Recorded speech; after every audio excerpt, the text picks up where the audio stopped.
Cognitive behaviour therapy, इसके नाम से ही क्लियर है कि आप किसी के बिहेवियर को थेरेपी द्वारा चेंज करना चाह रहे हैं। So to replace the individual negative thoughts, अब यहाँ पर उस पेशेंट के दिमाग में नेगेटिव थॉट्स हैं या हार्मिंग थॉट्स हैं या किसी को इंजरी करने के थॉट्स हैं, जितने भी प्रकार के नेगेटिव थॉट्स हैं जो कि उस पेशेंट के लिए या फिर पेशेंट के अलावा किसी सामने वाले पर्सन के लिए अच्छे नहीं हैं, आप उन्हें कन्वर्ट करना चाहते हैं पॉजिटिव रैशनल थिंकिंग में।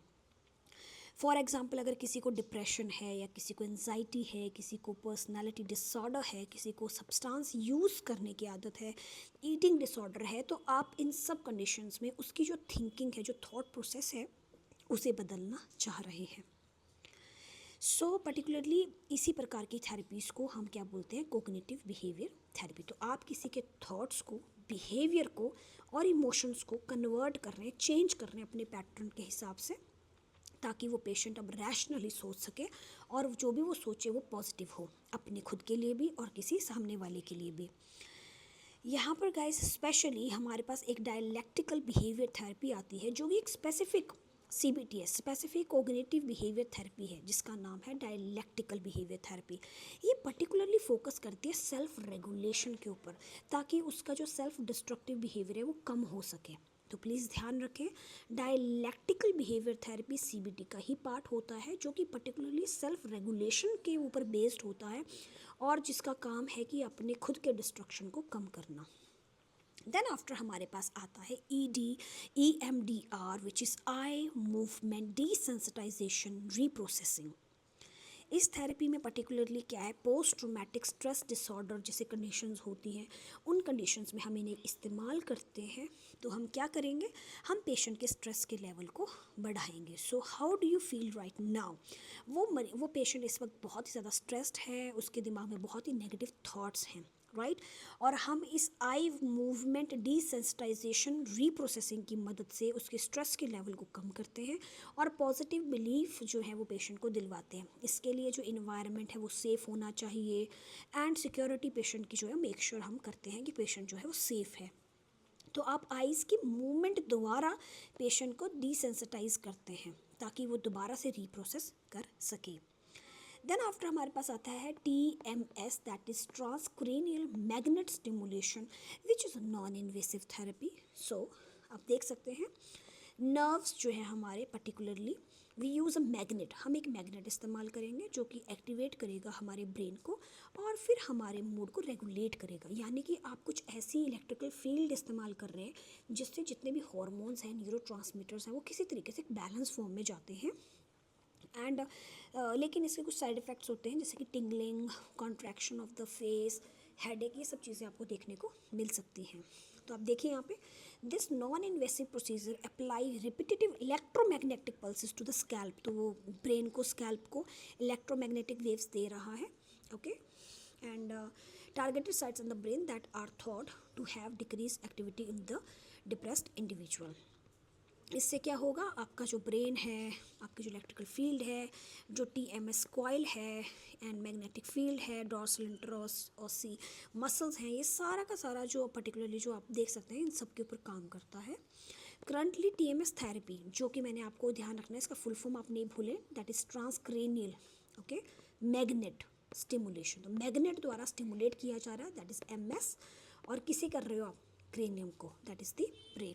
So TMS therapy is generally administered 5 days a week for 4 to 6 weeks, with each session typically lasting somewhere between 15 to 40 minutes. Is prescribed for patients who have not responded to other depressive treatments. Similarly, हम ECT के लिए भी यही बात बोलते हैं कि जो इलेक्ट्रोकम्पल्सिव थेरेपी होती है, जो हम करंट पेशेंट्स को प्रोवाइड करते हैं, वो भी तभी देते हैं जब डिप्रेसिव ट्रीटमेंट्स, कुछ बाकी की डिप्रेसिव ट्रीटमेंट्स काम नहीं करते हैं। सिमिलरली TMS थेरेपी भी तभी दी जाती है जब बाकी की डिप्रेशन की जो थेरेपीज़ हैं वो काम नहीं करती हैं। नेक्स्ट हमारे पास आते हैं लेस इन्वेसिव, जो कुछ हद तक थोड़े से इन्वेसिव हैं।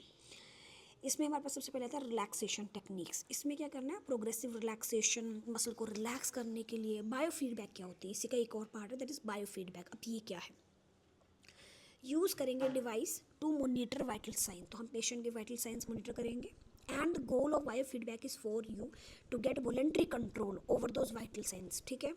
So you would change your thoughts, behavior or emotion to try to bring those vitals normal.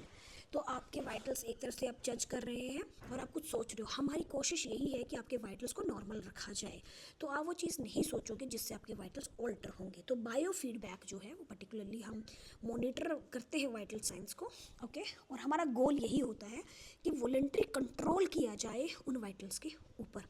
कैसे? उन थॉट्स, जिन थॉट्स की वजह से दिक्कत हो रही है, उन थॉट्स को, उन बिहेवियर को चेंज करके। नेक्स्ट आता है हमारे पास guided imagery. Guided imagery is where you visualise detailed images of promote relaxation. तो आप किसी भी पर्सन को गाइडेड इमेजरी दोगे जिसमें आप बोलेंगे कि देखिए आप समुद्र के पास हैं, आपके पैरों में पानी टच हो रहा है, आप लंबी लंबी सांस ले रहे हैं, आपको बहुत अच्छा फील हो रहा है, तो आप इमेजिनेशन करवाते हो, इमेजेस उसके माइंड में क्रिएट करते हैं जिससे वो काफ़ी रिलैक्स फील करता है। मेडिटेशन ये एक माइंड और बॉडी का प्रैक्टिस होता है, where an individual focus on word और on their breathing in order to improve their health and well being. तो मेडिटेशन हम सब जानते हैं, deep breathing exercises, self hypnosis, yoga and tai chi, ये सारी टेक्निक्स हैं जिनसे आप क्या कर रहे हैं, रिलैक्सेशन पेशेंट को प्रमोट कर रहे हैं। Bio feedback, guided meditation and all these. Next हमारे पास आती है मिल्यू थेरेपी या एंड ग्रुप थेरेपी। अब ये क्या है? मिल्यू थेरेपी का मतलब होता है इन्वायरमेंट। आप एक ऐसा इन्वायरमेंट क्रिएट करते हैं where when we are caring for a patient in a mental health setting, we really first we just want to make sure that we have a therapeutic environment that we are providing for the safety and security of the patient, particularly your milieu therapy. Group therapy is provide socialisation, support and education. So इसमें क्या होगा, orientation एक phase रहता है, आप सब कुछ बताएंगे अपने बारे में हर एक चीज़, फिर आप वर्किंग फ़ेज़ में जाओगे जहाँ पे आपको जो जो एजुकेट करना है वो आप करते हैं, और फिर टर्मिनेशन होता है जब वहाँ पे आपकी पूरी थेरेपी फिनिश हो जाती है। बिहेवियर थेरेपी क्या है? इसमें क्या होता है, आपका एक ही एम है और वो है उसके माल अडेप्टिव बिहेवियर को ख़त्म करना, यानी कि उसका जो बिहेवियर जो आप नहीं चाहते हैं, जिससे उसको हार्म हो रहा है, उस बिहेवियर को फिनिश करना है। अब आप इसे पॉजिटिव रीइंफोर्समेंट से भी कर सकते हो।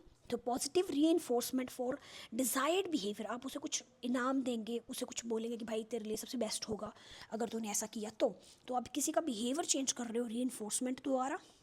इट कुड बी कॉम्प्लीमेंट और टोकन और रिपीट, ओके। नेक्स्ट होता है मॉडलिंग। मॉडलिंग मतलब आप उसका जो पेशेंट जो लर्न कर रहा है बिहेवियर बाय इमिटेटिंग अदर्स, तो उस तरीके की मॉडलिंग आप करते हैं कि आप जो है, so the therapist can set up a role player type of situation where he she demonstrate appropriate behaviour, कि भाई ऐसे सिचुएशन में ऐसे करना सबसे बेस्ट होता है। तो एक रोल प्ले होगा जिसमें जो पेशेंट है वो उसे ऐसा काम दिया जाएगा जो जेन्युइनली उस बिहेवियर जो उस सिचुएशन में करना चाहिए है, ताकि अब वो पर्सन देख सके कि अगर ऐसी सिचुएशन है तो मुझे ऐसा करना होगा। तो वो एक मॉडलिंग, उसके दिमाग को मॉडल किया जा रहा है। He she demonstrate appropriate behaviour and then ask the patient to imitate the same behaviour, तो ताकि उसे पता चल सके कि ऐसे सिचुएशन में कैसा बिहेव करना होता है। Next guys, aversion therapy. Aversion therapy आप खुद सोचो, अवर्ज, ठीक है, तो जब भी नेगेटिव स्टिमुलाई जो है is paired with an unwanted behaviour to try to create a repulsion to that behaviour, आप उल्टी चीज़ कर रहे हो, आप यू टर्न ले रहे हो, जैसे कि डायसल्फायरम, वो एक अवर्सिव थेरेपी है। Disulfiram is given to patient with alcohol abuse, so if they drink alcohol they feel horrible. Next आता है सिस्टमिक डिसेंसिटाइजेशन। अब ये क्या होता है?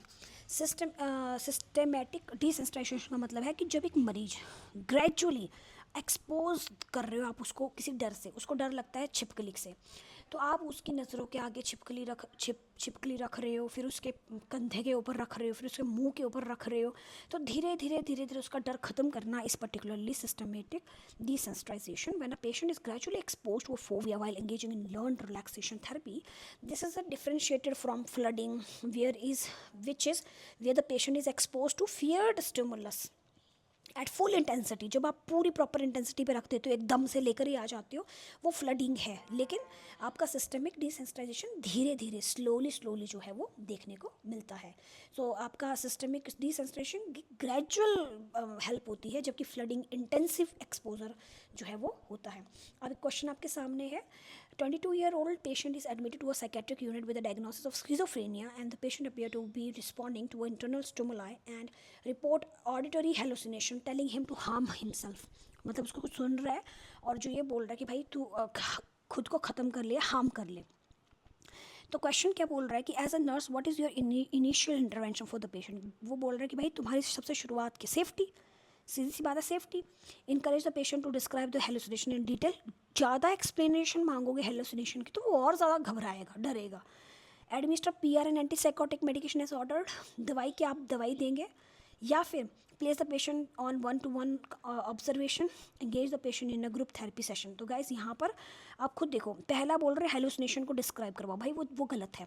ऐसी चीज़ जिससे उसको फेयर हो रहा है, जिससे उसको डर लग रहा है, हम वो चीज़ क्यों उसको बार बार डिटेल्ड में हम जानना चाहेंगे, राइट ना। So we will avoid that.